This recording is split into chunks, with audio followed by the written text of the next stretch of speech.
The smell hit her first, not the antiseptic, not the carbolic soap she had been scrubbing into cracked linoleum since 4 in the morning.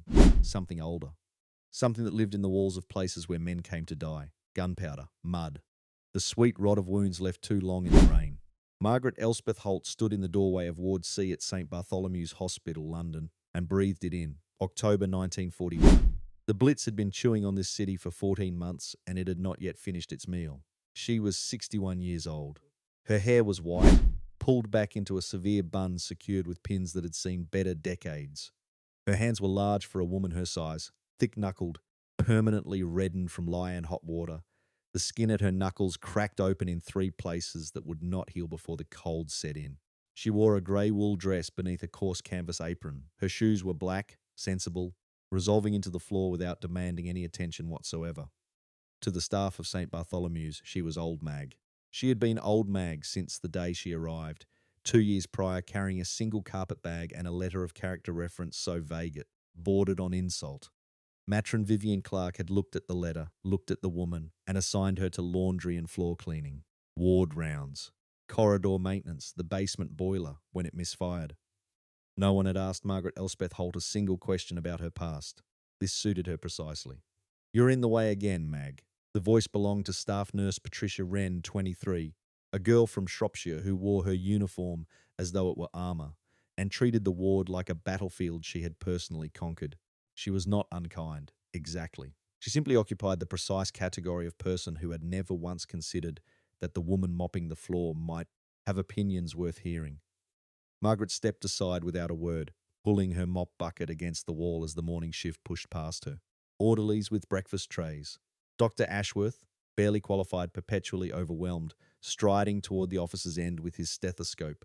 Swinging. 2 V'd volunteers who giggled at something Margaret could not hear. She watched them. She always watched.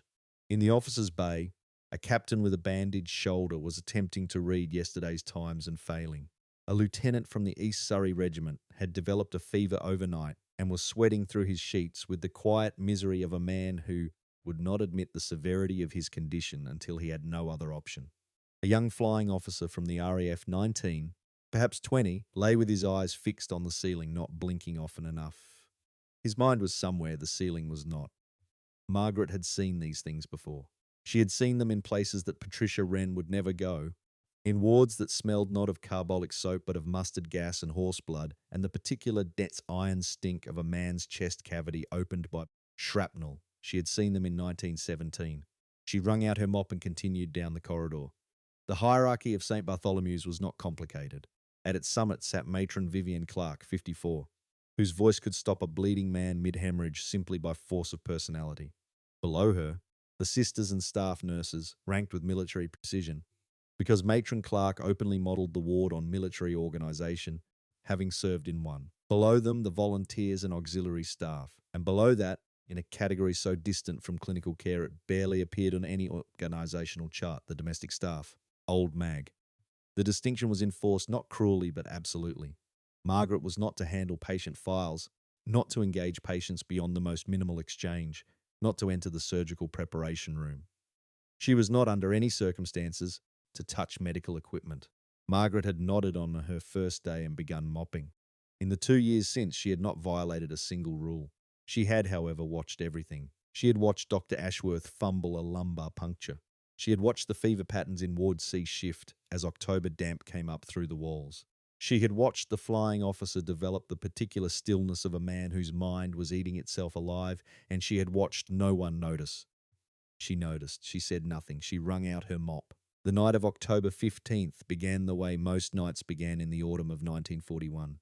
The air raid siren wound itself up at 20:47. Margaret was in the basement feeding sheets into the boiling copper, her forearms steaming in the underground heat. The siren's wail was muffled here, filtered through stone and soil, but she felt it in her chest the way she felt all sirens. A cold recognition, not of fear but of familiarity. She turned off the copper, collected her apron, climbed the stairs. Margaret took her station, a wooden chair at the end of the basement corridor beside a rack of clean linen. She was expected to remain there until the all clear. This had never struck anyone as an odd allocation of a human being. She sat. She folded her hands. She waited. At 21:23, the first bomb fell close enough to shake dust from the ceiling. At 21:31, the second fell closer. At 21:44, the world above her ceased to be the world she had left. The sound was not one sound. It was a sequence compressed into 3 seconds. A whistle dropping in pitch, a concussive detonation pressing air in every direction simultaneously, then the structural response of a building that had stood since 1739, absorbing an insult it had not been designed to absorb. The east wing of St. Bartholomew's took a direct hit. The surgical theatre, the sterilisation room, the office of Dr. Harold Ashworth, who had stayed late to complete patient notes and was still at his desk when the ceiling introduced itself to the floor. Ward C was structurally intact, but the corridor connecting it to the main body of the hospital was gone. Margaret climbed the basement stairs into darkness and smoke and the sound of men, some calling out, some not, and the sharp smell of a building that has been opened to the sky. She stood in the ruined corridor for exactly 4 seconds. Then she picked up the emergency lamp from its hook on the wall, lit it, and walked into Ward C. The ward was in chaos of a specific navigable kind. This was a distinction Margaret understood and most people did not. There was chaos that was chaos, undifferentiated panic, noise without information. And there was chaos that merely appeared chaotic, beneath which ran a current of solvable problems arranged in order of urgency. She identified the problems in approximately 8 seconds. Nurse Patricia Wren was the only clinical staff member present, attempting to calm 3 patients simultaneously, while a fourth had pulled his IV line loose. Her voice was steady, which spoke well of her. Her hands were shaking, which spoke honestly of her. The VAD volunteers were frozen near the door. The lieutenant with the fever had rolled from his bed and was on the floor, confused. The flying officer was sitting upright, blinking rapidly, and in the far bay, partially hidden by a fallen ceiling section, Margaret crossed the ward in 12 steps. The sergeant's chest wound drain had been sheared off at the base by falling debris. The pleural space was accumulating blood with no means of relief. He was conscious. He was the wrong colour. He had minutes. Margaret set down the lamp and opened the supply cabinet she had been cleaning around for 2 years. She looked at its contents with the practiced eye of someone who had assembled field surgical kits in Belgian mud under shellfire. "Nurse Wren," she said. Patricia turned, her expression complicated at the sight of the cleaning woman at the supply cabinet. "Mag, you shouldn't be in here. The all clear hasn't. The sergeant in Bay 6 is going to die in the next 3 minutes unless someone decompresses his chest," Margaret said. Her voice was the same voice she always used, quiet, uninflected. The voice of a woman who had long ago stopped needing to raise it to be heard by people who mattered. "I need the chest drain kit from the 3rd shelf. The rubber tubing, the clamps, and the petroleum gauze, now." Patricia stared at her. "I'm not authorized to. Neither am I," Margaret said. "Do it anyway." Patricia Wren was not a fool. She was capable of recognizing the particular quality of certainty in another person's voice, the quality that was not bluster, not the false confidence of someone performing competence they did not possess. She brought the kit.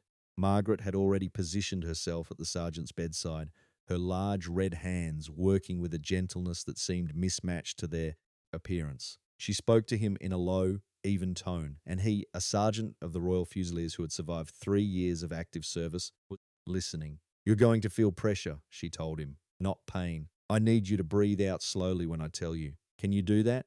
He looked at the cleaning woman. He looked at her hands. "Yes, ma'am," he said.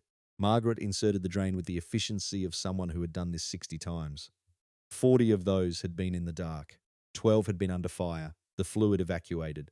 The sergeant's colour changed. His breathing deepened. "Don't move," Margaret told him. "I'll come back to you."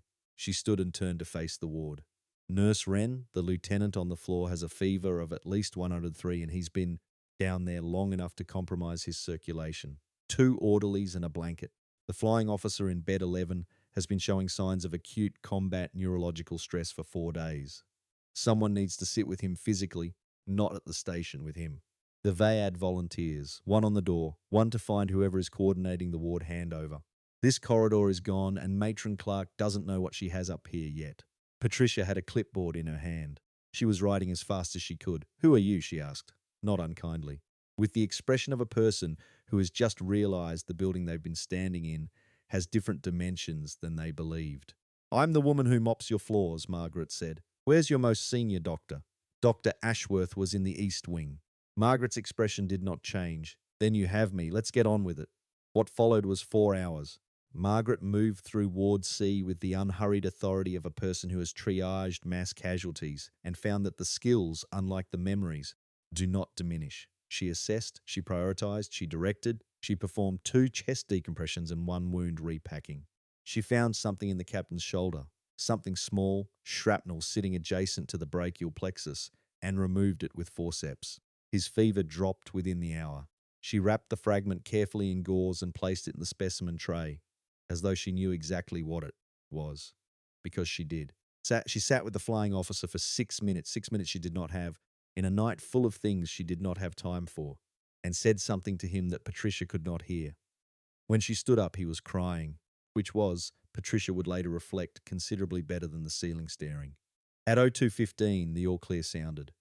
At 02:22, the first rescue teams reached Ward C through the rubble. At 02:31, Matron Vivienne Clark entered through the gap they had cut. She looked at the ward, 18 patients, all breathing, none deteriorated, several actively improved. Then she looked at Patricia Wren. "Report," Matron Clark said. Patricia told her. Matron Clark listened without expression. Then she turned and looked at the woman in the grey dress and canvas apron standing at the supply cabinet, returning equipment to its correct position on the correct shelf. "You," Matron Clark said. Margaret turned. "Yes, Matron." Vivienne Clark was not a sentimental woman. She had a mind that catalogued details with the precision of a card index.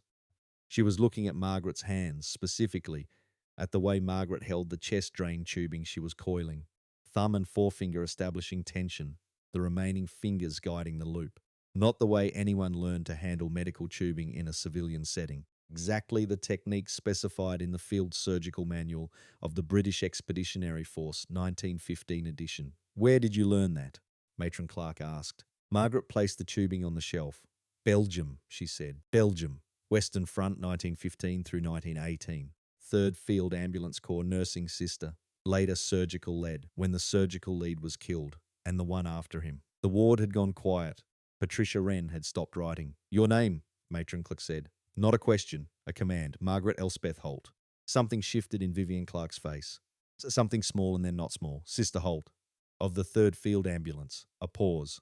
The Passchendaele citation. "I didn't ask for the citation. They gave it regardless." Matron Clark's voice remained controlled. "They said you were dead." The official record was convenient for several people," Margaret said. "After the inquiry. They cleared you, eventually, after 3 years. Matron Clark looked at her ward, at the 18 men, all breathing, at the drain in the sergeant's chest, at the specimen tray with its carefully wrapped fragment of shrapnel. "You have been cleaning my floors for 2 years," she said. "Yes, while knowing how to do this." "I had patience," Margaret said. Her voice was exactly what it had always been. Quiet. "I had patience last night too." The classification did not seem relevant. The rescue colonel arrived at 03:15. Large, square-built, with the bearing of someone who had been giving orders long enough that his body did so, automatically even at rest. Uniform dusty from the rubble, a deep cut above his left eye he had not attended to. His name was Colonel James Whitmore. In 1917 he had been a lieutenant in the salient, and she had pulled him out of a collapsed dressing station with a sucking chest wound and both hands already occupied with another man, which had meant treating Whitmore with her elbows and her voice until she had a free hand. He had lived. He had not known afterward what the nurse looked like. He had been unconscious for most of it. He only knew what he had been told, that a surgical sister from the 3rd Field Ambulance had worked on him for 40 minutes in a room that was actively collapsing, and that he owed a debt he had never been able to locate a recipient for. He stepped into Ward C and stopped.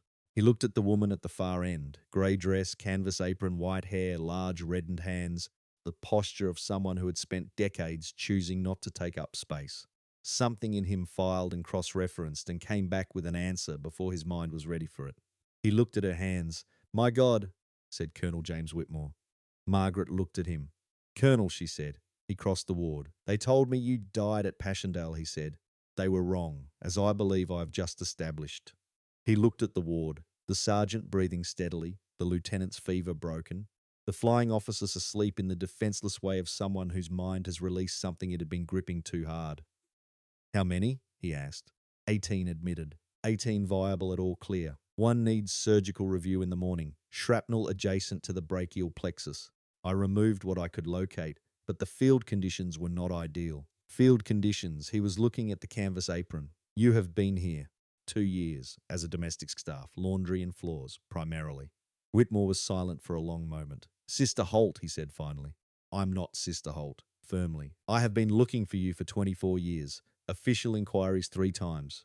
Told each time you were listed deceased. The inquiry was conducted in your absence. In my absence, because I was in custody, Margaret said. Her voice remained level, old territory. The colonel who filed the complaint had influence. 8 months on administrative grounds while they decided what to do with me. By the time they cleared me, the war was over and no one had appetite for revisiting anything.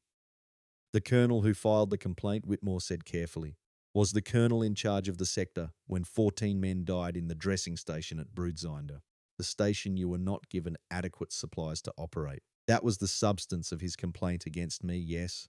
He died in 1931. I attended his funeral specifically to confirm it. Margaret looked at him. That is a very long way to travel for a funeral. It was worth every mile, he said. Matron Clark stepped forward. Colonel Whitmore, I think it is time we discussed what happens to Sister Holt in the morning. What happens to Sister Holt, Whitmore said, is that she receives the position, the rank, and the title she should have held when she arrived at this hospital. He looked at Matron Clark with the expression of a man not making a request, and there is a considerable amount of paperwork that will need to be corrected. Matron Clark nodded once. Sister Holt. Margaret straightened. Yes, Matron, you will not be mopping Ward C tomorrow morning. A pause. What will I be doing? Matron Clark looked at her ward. At the work that had been done in it. Ward rounds, she said. With me, 7 o'clock. She turned and walked the length of the ward and did not look back because she did not need to. Patricia Wren found Margaret in the corridor at 4 in the morning, sitting on the wooden chair by the linen rack. Her chair, her air raid station, the place she had been assigned. Patricia sat down on a linen basket beside her. All this time, 2 years. Patricia looked at Margaret's hands. You never said anything. Margaret considered the question. There are different ways of being useful, she said finally. I spent a long time believing that the way I had been useful, the surgical work, the field work, was the only way that mattered. I spent the years after the inquiry trying to be that again and finding every door closed. And then I stopped trying to open the same door and started looking for other ones. Mopping floors, Patricia said. Mopping floors. And watching. And knowing that if something happened, if something like tonight happened, the knowledge was still here. In these hands, regardless of what anyone had written about them. Patricia looked at the large red hands folded in the grey dress woman's lap. I owe you an apology, she said. You were doing your job within the rules you were given. Rules aren't always right, no. But they are sometimes all we have until something happens that makes them temporarily irrelevant. She stood, with the careful movement of a woman whose joints had been in cold, damp air since before midnight. Go and check on the lieutenant. His fever will have broken by now, but the sheets will need changing and he is too proud to ask. Patricia stood. Sister Holt. Margaret looked at her. 7 o'clock? Ward rounds. I will have your coffee ready. Margaret Elspeth Holt, late of the 3rd Field Ambulance Corps, former surgical lead of the Western Front's most extended engagement, twice recommended for honours she had not received, and for the past 2 years the woman who mopped Ward C's floors considered this. Thank you. She picked up the lamp. She went to check on her patients. In the morning, the east wing of St. Bartholomew's was a roofless skeleton of blackened stone. The October sky over London was the specific grey of a city that has decided, collectively and without announcement, that it will not be destroyed. At 7 o'clock, Matron Vivienne Clark and Sister Margaret Elspeth Holt conducted ward rounds together for the first time. At 7:15, Patricia Wren brought 2 cups of coffee to the nurses' station and left them there without comment. At 9 o'clock, Colonel James Whitmore arrived with a military adjutant, a folder of papers, and the expression of a man who intends to correct a record that has been wrong for 24 years. The sergeant in Bay 6 was sitting up and eating breakfast. The lieutenant's fever had broken. The flying officer was writing a letter. Outside, London smelled of smoke and brick dust and the particular cold that comes after a night when something has been survived. It smelled, in its way, not entirely unlike Belgium. But they were all still breathing. That was, and had always been, the only thing that mattered.